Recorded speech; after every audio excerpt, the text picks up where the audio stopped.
Hola, buenas tardes. Soy alumna de la Universidad de Guadalajara, del Centro Universitario de Ciencias de la Salud y actualmente curso la nivelación de la licenciatura en enfermería. En esta oportunidad voy a hablarles acerca de conceptos básicos de epidemiología. Bien, la epidemiología es la disciplina que estudia la distribución de frecuencia de enfermedades o eventos y fenómenos de salud en grupos sociales y los factores que influyen sobre la ocurrencia y la variación de esta distribución.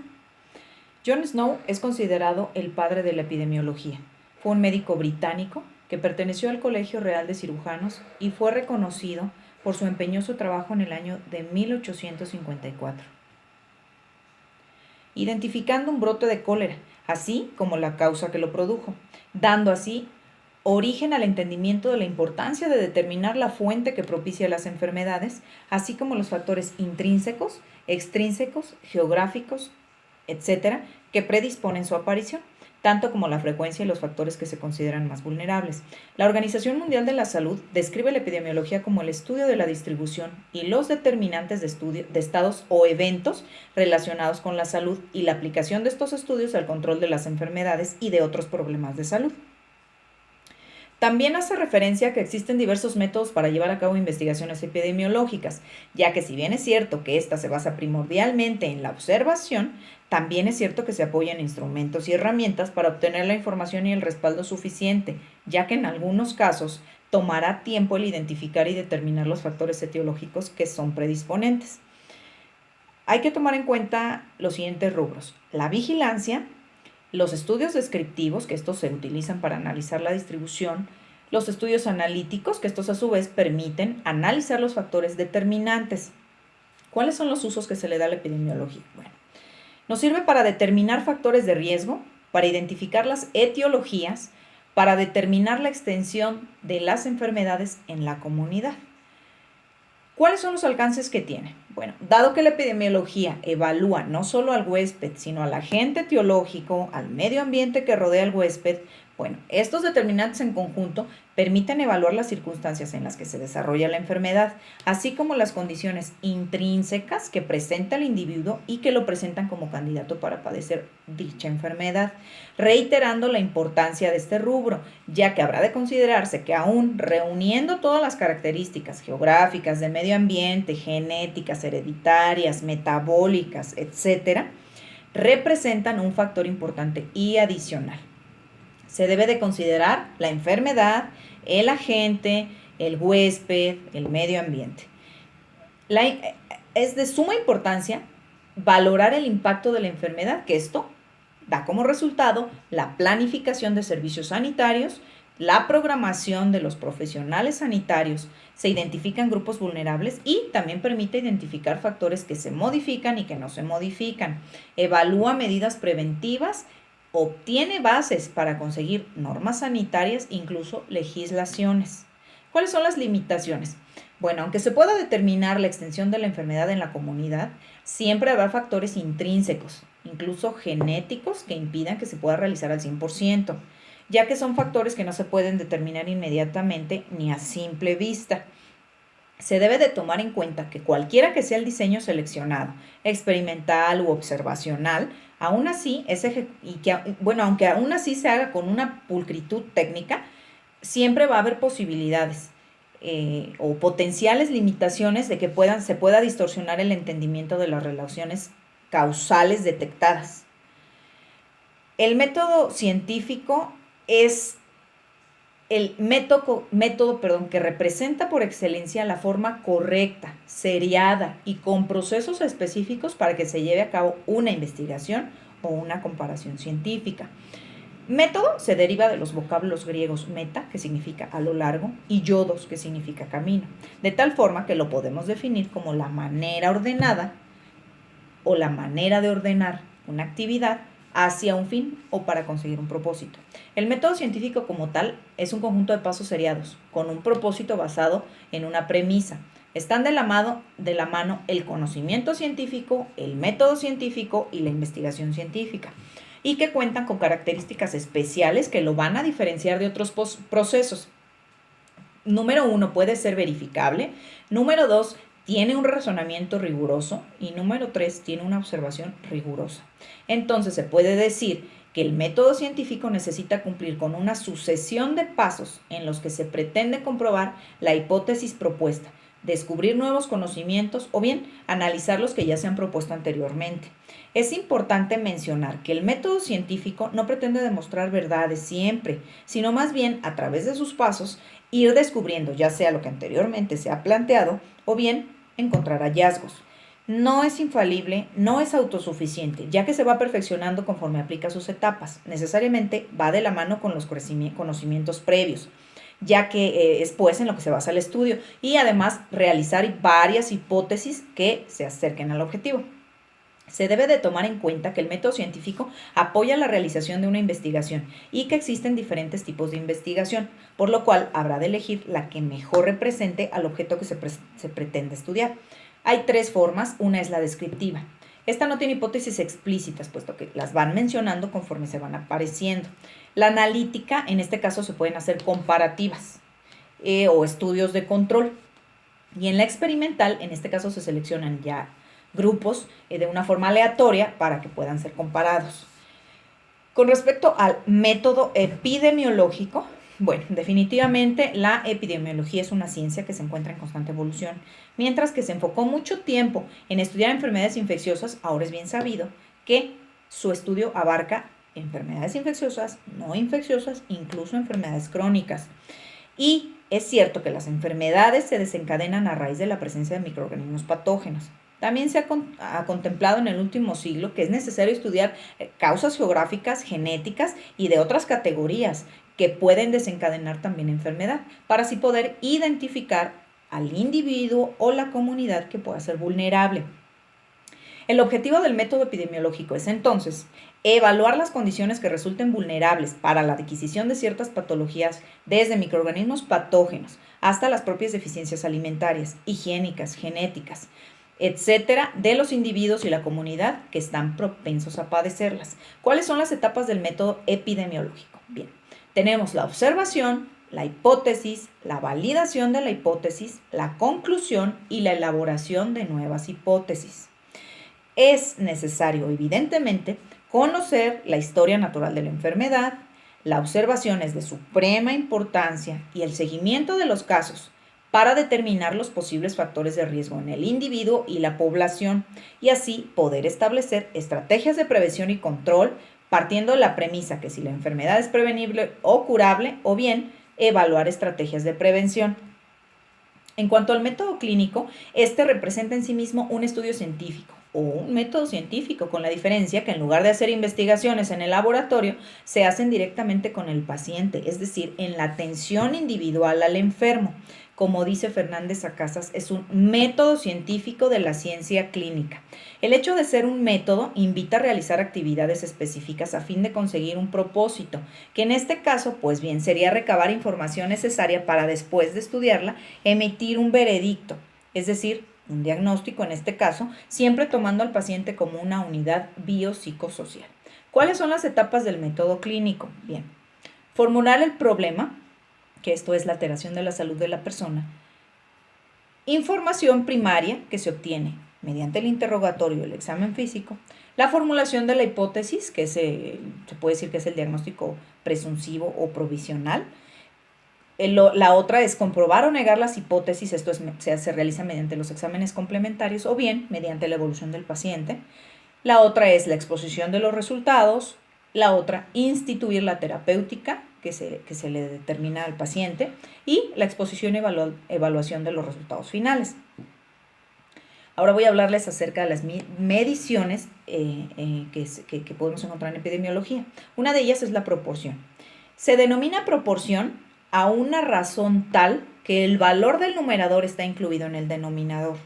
La proporción indica en tantos por uno la parte que el numerador representa del denominador. Si se multiplican por 100 se obtienen porcentajes o tantos por 100.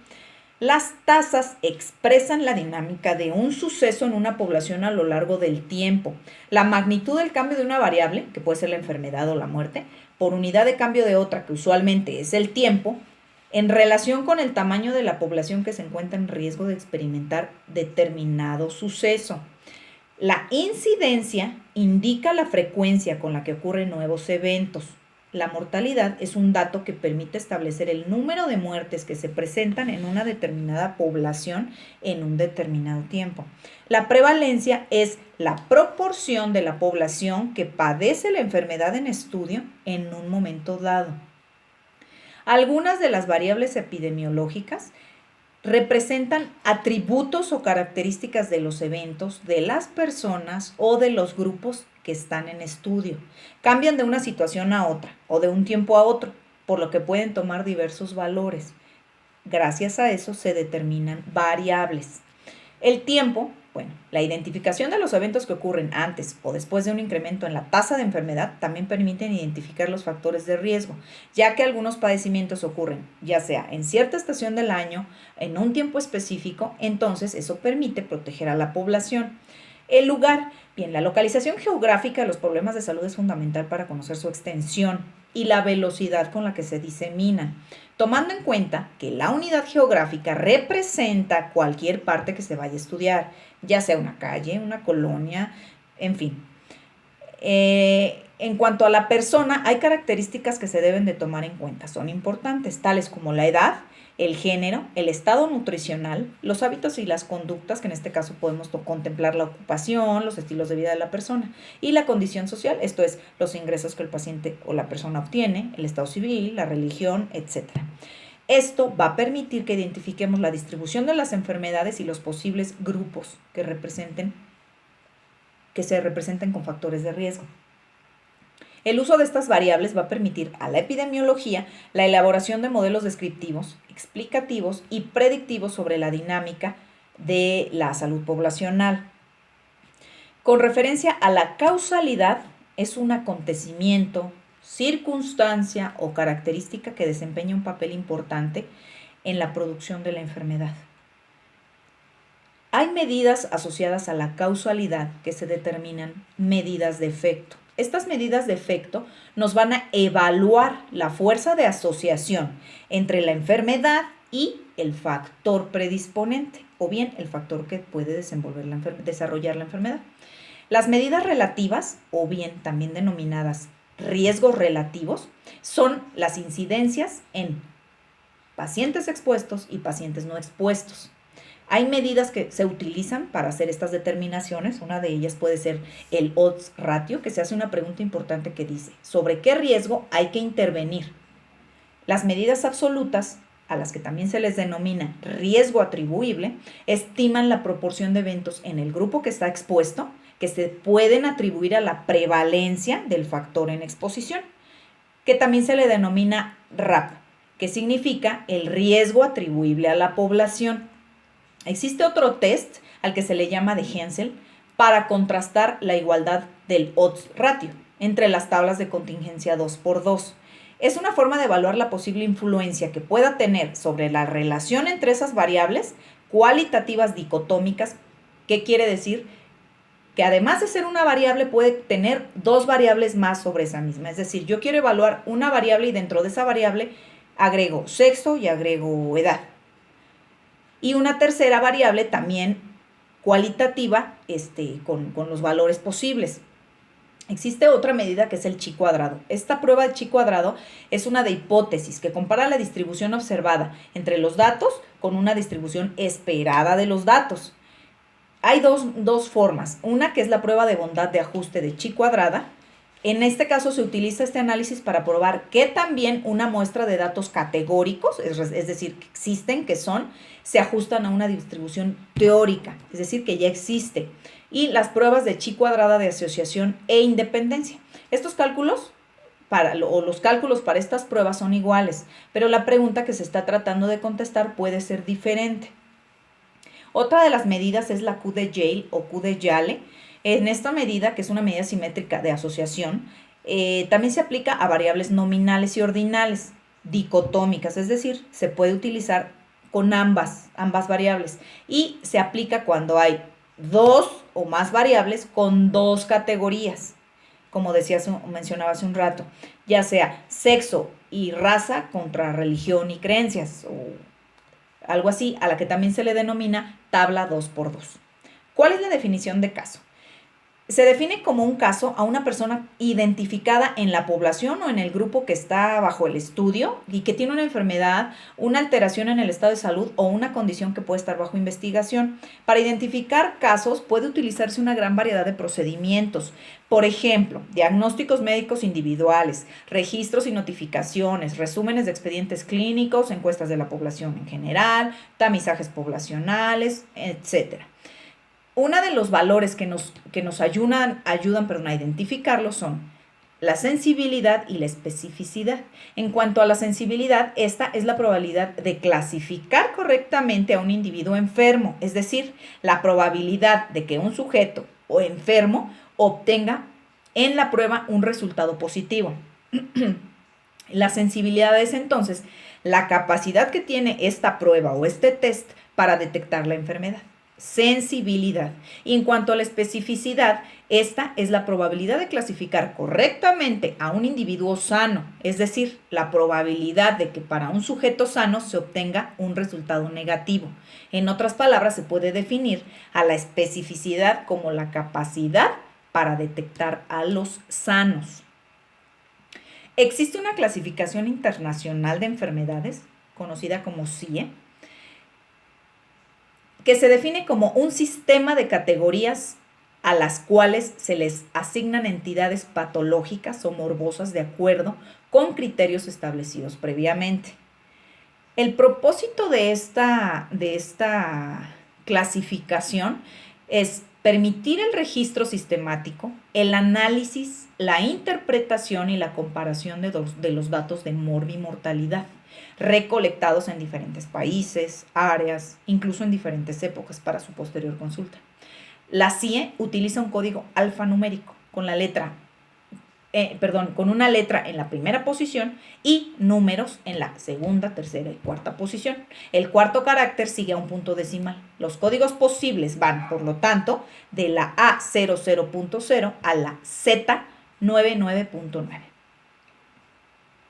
Voy a pasar al diagnóstico clínico. Diagnosticar es el acto de emitir un juicio previa recolección de datos objetivos y subjetivos. ¿Cuáles son los requisitos para el diagnóstico clínico? Bien, pues reconocer los elementos que definen al paciente enfermo, es decir, las características, conocer la secuencia habitual del proceso diagnóstico, en donde entra la recogida de datos, la observación y, por supuesto, la valoración clínica. Y número 3, entender las diferentes estrategias utilizadas para realizar el diagnóstico clínico. Es muy importante el reconocimiento del patrón del diagnóstico. Este se realiza con solo mirar al paciente.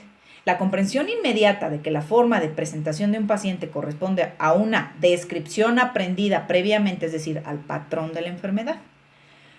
En cuanto al diagnóstico de enfermería, según Linda Carpenito, dice que es una declaración de un estado de alteración de la salud real o potencial que se deriva de la valoración de enfermería y el cual requiere de intervenciones en el campo de enfermería. En la taxonomía 2 se proponen los diagnósticos enfermeros y la Nanda dice: un juicio clínico sobre la respuesta de una persona, familia o comunidad a problemas de salud y procesos vitales reales o potenciales que proporcionan la base de la terapia definitiva para el logro de los objetivos, de los que la enfermera es responsable. La vigilancia epidemiológica, de cierto modo, hace referencia a la acción de vigilar, solo que pues en este caso a efectos de vigilar eventos patológicos es parte del método epidemiológico. Se necesitan recoger datos, observar, monitorear e incluso implementar acciones sanitarias prudentes para lo que en un momento dado sea detectado o bien actuar anticipadamente si es que se detectan factores de riesgo con anticipación. ¿Cuál es el objetivo? Bueno, pues evaluar medidas de control, mantener actualizado el diagnóstico de salud, identificar, monitorear y cuantificar las tendencias y los patrones que sean útiles. También permite conocer la distribución de factores que afectan la salud, cuáles son los tipos de estudio epidemiológico que se pueden realizar. Bien, pues tenemos el descriptivo, el estudio analítico, el estudio experimental, el estudio no experimental. Un ejemplo de ello serían los estudios transversales, los estudios de prevalencia, los ensayos clínicos, los estudios de casos y controles, los estudios de cohorte, estudios de casos con fines cualitativos. Bien, en este caso se define como caso al individuo en quien se sospecha, se presume o se confirma que padece una enfermedad o evento de interés epidemiológico. ¿Cuál es el estudio de brote? Bien, pues se determina estudio de brote a la investigación sistemática de los determinantes epidemiológicos de un brote. Un brote es la ocurrencia de dos o más casos asociados epidemiológicamente entre sí. La existencia de un caso único bajo vigilancia especial en un área donde no existía el padecimiento se considera también como brote. La norma oficial mexicana 017 establece los criterios, especificaciones y directrices de operación del Sistema Nacional de Vigilancia Epidemiológica para la recolección sistemática, continua, oportuna y confiable de información relevante y necesaria sobre las condiciones de salud de la población y sus determinantes. Esta norma oficial mexicana es de observancia obligatoria, es decir, en todo el territorio nacional, y esta ejecución o su ejecución involucra a los sectores tanto públicos como social como privado que integran al Sistema Nacional de Salud. Las conclusiones. Considero de suma importancia la existencia de la vigilancia epidemiológica, ya que si bien es cierto que forma parte de la epidemiología, esta tiene una responsabilidad importante, ya que en ella se basan los métodos, acciones que se deben de elegir y posteriormente implementar para evitar casos nuevos de enfermedades. También es muy trascendente comprender la capacidad y extensión de actuar, ya que además de las herramientas, se necesita una clara visión de los objetivos, observación continua y necesariamente la implementación de medidas primarias y emergentes en caso de ser necesario, tomando en cuenta que no solo se persiguen o se estudian enfermedades de tipo infeccioso, sino también de origen no infeccioso, así como los factores de riesgo de alta prevalencia. Inclusive las enfermedades que están a punto de erradicarse, ya que aún presentan un rubro que debe de considerarse. Es interesante que esta disciplina está tan de la mano de la ciencia de enfermería en cualquiera de sus ámbitos, desde el de investigación, el campo clínico, hasta el operativo, ya que, como bien es sabido, la ciencia de la enfermería lleva sobre sus hombros la responsabilidad del cuidado de la salud del cuidado de la salud de enfermedad del individuo y de la comunidad, así como el conocimiento general de la fisiopatología de los procesos y además la visión de tener presente que debe saber identificar, así como estar plenamente familiarizada con los conceptos epidemiológicos de gran utilidad para su buen desempeño laboral y como herramienta en su diario actuar. Eso es todo, les agradezco su atención y muchas gracias.